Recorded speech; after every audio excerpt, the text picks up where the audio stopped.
Welcome to Insights and Indicators. I'm Jason Thomas, Carlisle's head of global research and investment strategy. And in this podcast, I share our observations and opinions on the economic landscape, as well as insights from research being conducted by our team here at Carlisle. Today, I have the pleasure of being joined by Shane Clifford, Carlisle's head of global wealth. And we'll discuss how alternative investing is becoming more popular with individual investors and what that landscape may look like in the future. This episode was recorded on August 5th, 2024, and the discussion reflects composite portfolio data and analysis of recent government reports that are accurate as of that date. Before turning it over to Shane for some questions, I do want to talk for a moment about the recent market volatility. The first point I would make here is that a market that was set up for 6 to 7 rate cuts without any deceleration in growth, of course, as was the case entering the year, was never likely to deal well with the actual data necessary to yield rate cuts. As we've emphasized in Carlisle Compass, published June 11th, and then also on July 9th, rate cuts tend to arrive in the context of a growth scare. Generally, when cuts occur, it's when some portion of the market is warning of recession risk. And these cuts rarely arrive or rarely serve as a happy occasion that some were anticipating, in this case, really to celebrate the economy's vanquishment of inflation. So, I think people thought this time would be different, but as it turns out, it's very much the same as previous episodes where rate cuts, and we're of course on the precipice of at least one, likely more in the fall, are coming at the same time that people are increasingly worried about recession. Now, as it relates to the real data and what we've seen in the portfolio, I would say over the past 2 months, we have reported some deceleration. Our portfolio composite, which we take incoming data, algorithmically weight it to replicate US GDP, showed slowing real growth from 2.4% in May of 2024 to about 1.8% in July, with average price increases across the portfolio down from 2.8% to about 2.5%. So really what this means is corporate revenue growth, and again, this is not our portfolio, but economy-wide estimates derived from our portfolio, down from about an annual rate of 5.2% in the spring to about 4.3% today. At the same time, we did see through various employment services in the portfolio some weakening labor demand, particularly a 14% drop in hiring. This is open but unfilled positions in leisure and hospitality, and also continued weakness in tech sector employment, and that's particularly computer programmers. So again, as we've noted the past 2 months, rate cuts were coming. The case for rate cuts had been made, it seemed in the data, and this seemed most likely to start in September. But I would say that, these data really aren't that bad, that there's nothing alarming or particularly frightening about them. And I think in a different market environment, different from the one you described with the expectations entering the year, last week's labor market data reported by the Bureau of Labor Statistics might have been, received in a very different way, just sort of as the last necessary step on the path to rate cuts. One could even imagine that these sorts of data would comport with some investors' definition of a soft landing. But because these cuts and more had already fully been priced into markets alongside optimistic earnings forecasts, the markets really only had one way to go. And I would note that this price action has also been exacerbated by deleveraging tied to the strengthening yen, the key global funding currency, since the Bank of Japan raised rates last month. And I think that's an underappreciated aspect of this negative liquidity shock and some of the forced sales to buy yen to close out some of that borrowing. But now that we're here, now that we're on the precipice of rate cuts, I think it's important that we not catastrophize. The US economy continues to grow, led by a CapEx boom, very much concentrated in data centers, green industry, renewable energy, and infrastructure. And it's one, as we've spoken about in prior months, of a magnitude that really hasn't been observed in 20 years, not since the telecom boom of the late 1990s. We know that base rates now will finish 2024 at least 50 basis points below where they sit today. And the sharp decline in longer-term interest rates of the past few weeks should foment some recovery in interest-sensitive sectors like housing, durable goods, as mortgage rates, as auto loans come down. And, we also have saw record refinancings across the corporate sector in the first half of the year, which has reduced effective interest rates, widened financial buffers at many companies. And I would say that thanks to the Fed's patience, they also, of course, have massive amounts of firepower to respond more aggressively if the data disappoint further from here. So, to conclude, I would just say that depending on one's investment horizon, it may not be that risk has increased so much as the market's collective sensitivity to it. And, if you look historically, that tends to portend very attractive capital deployment opportunities going forward, maybe not today, but certainly the very near future, as investors get compensated to bear the downside surprises, the risk of downside surprises that frothier markets tend to ignore. So with that, Shane, thanks again for joining. I just want to, start with a question just in general about the market that you serve, the investors that you look after. Of course, historically, private markets, alternatives more generally, have been an asset class for institutions, institutional investors. But we're going through this period now that's been described as the democratization of alternatives, allowing everyday investors to have access to alternatives and, again, private markets specifically. And in your view, what has fueled this democratization? I think there's several factors, right, Jason, that ultimately have led us down this path today vis-a-vis private markets and the opportunity for wealth investors to really experience what the institutional market, institutional investors have had access to for a very, very long time, as you and I know. So I would say the primary things that one needs to consider as drivers for this have been the search for higher returns. Private markets often offer the potential, at least, for higher returns compared to the public markets. So that's an area that I think investors are attracted to opportunities in places like venture capital, private equity, real estate, private credit. I think diversification, adding private investments to a portfolio can certainly offer diversification benefits. And I think the financial advisor community gets that and understands that in terms of putting that in a client's portfolio. I think as well, access to growth companies. Many high growth companies stay private for longer these days, delaying their public offerings, that is. So if you're a wealth investor and you're seeking to capture this growth, you have to invest in private companies at an earlier stage in their life cycle. I do think educational resources is a big, big topic in this area.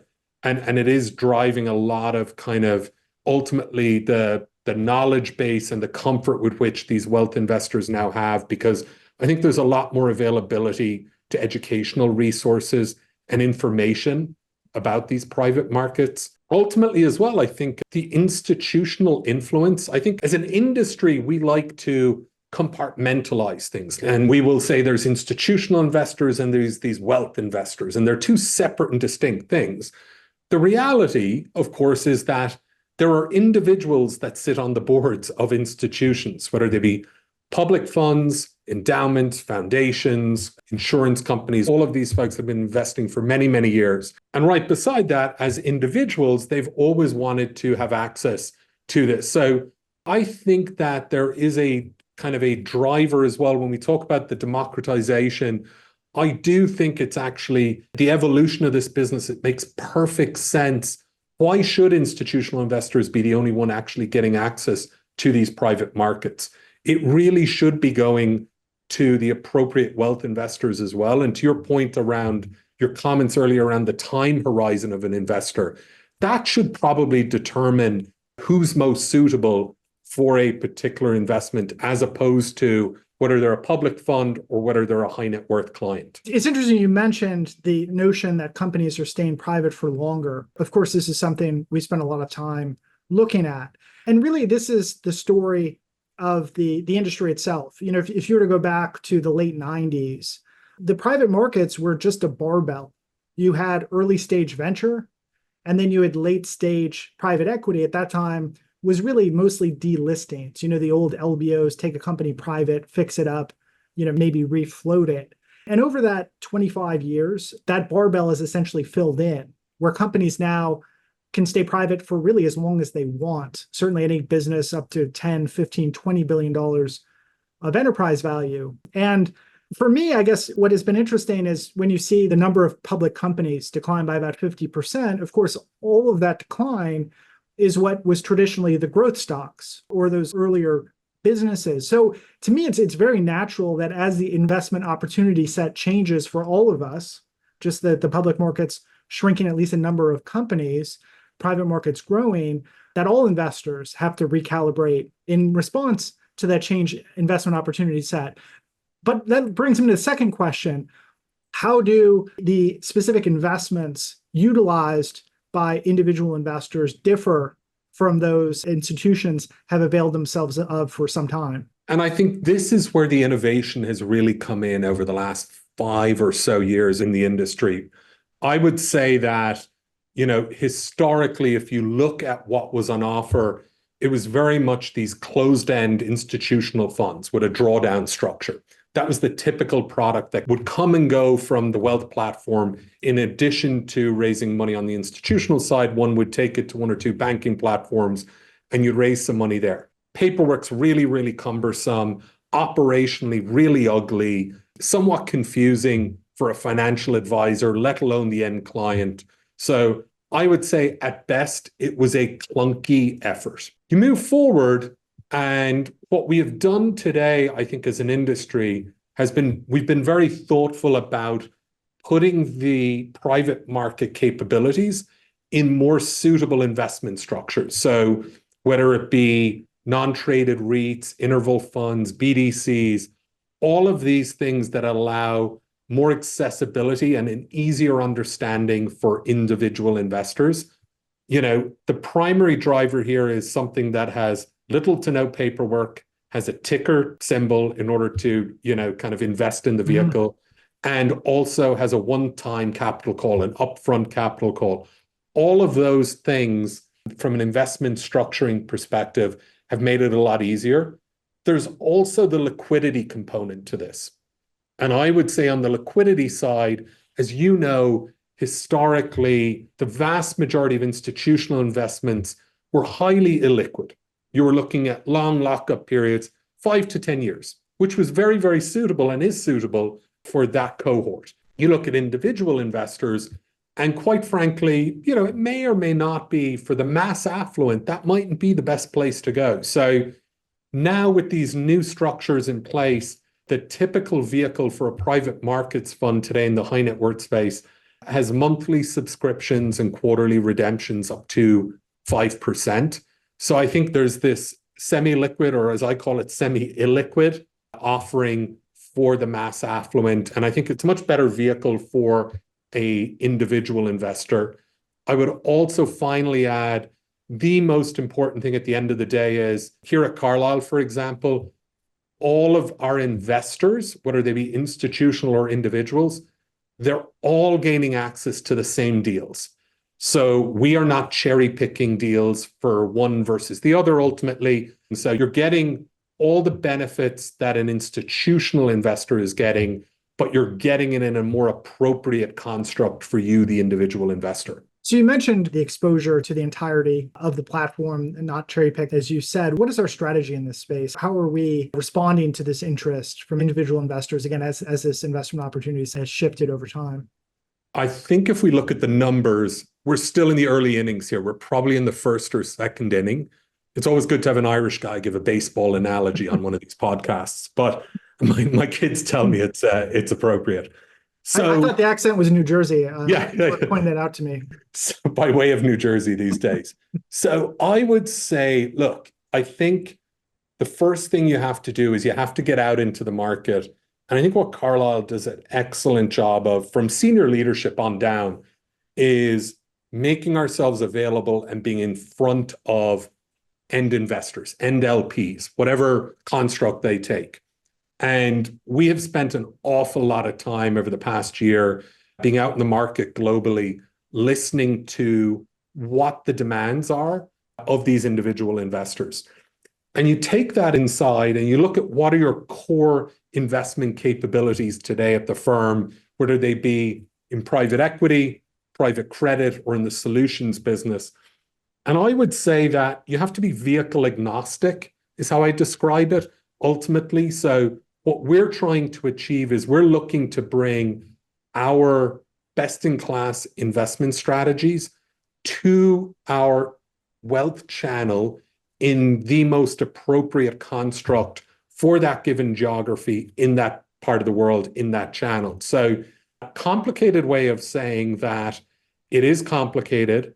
However, when you unbundle it and when you actually listen to the end clients, to these end LPs, you can really quickly get to a place where there's 3 or 4 core capabilities that Carlyle has that I think are unique and differentiate us in the market. So we're in the early innings, but where do you see retail investors and their role in private markets in 5 to 10 years? What does the landscape look like? What sort of share of the market would you say is contributed in terms of capital in the retail space? Where do you see things going from here? So this is an area of focus, obviously, for us and for all our peers. And why is that the case?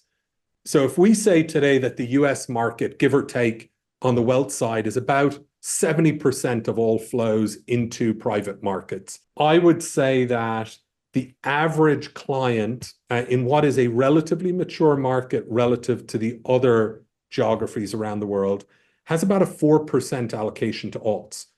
Now, when you sit down with our distribution partners, they're trying to get that 4% up to 8 to 10%. So in the US alone, that's a massive opportunity vis-a-vis the banking channel. You put that alongside Europe, the Middle East, Southeast Asia, Australia, and Canada, and Japan, and those are markets that are probably south of that today in terms of where they are, in terms of clients' allocation. So they're probably in the 0.5 to 2% range, trying to get up to 4 to 6. So you're going to see exponential flows over the next 3 to 5 years through the traditional banking channel. I think as well as an industry, we're starting to look at what this could look like in the insurance space, in the annuity space, particularly there.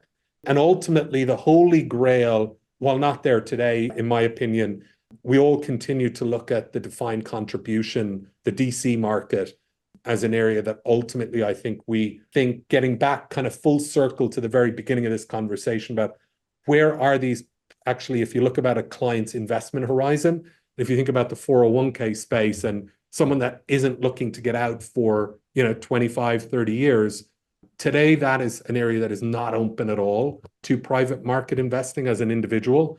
And that's something that I'd love to see change, but I don't think that happens in the short to medium term. Great. Well, Shane, thank you so much for joining me. Hey, it was a pleasure, and I look forward to coming back on this podcast at a future date. Well, you're always welcome back. Very much enjoyed hearing your insights on the way individual investors are availing themselves of private markets. On behalf of the team here at Carlyle, thank you for listening, and I hope you'll join us again for our next episode of Insights and Indicators.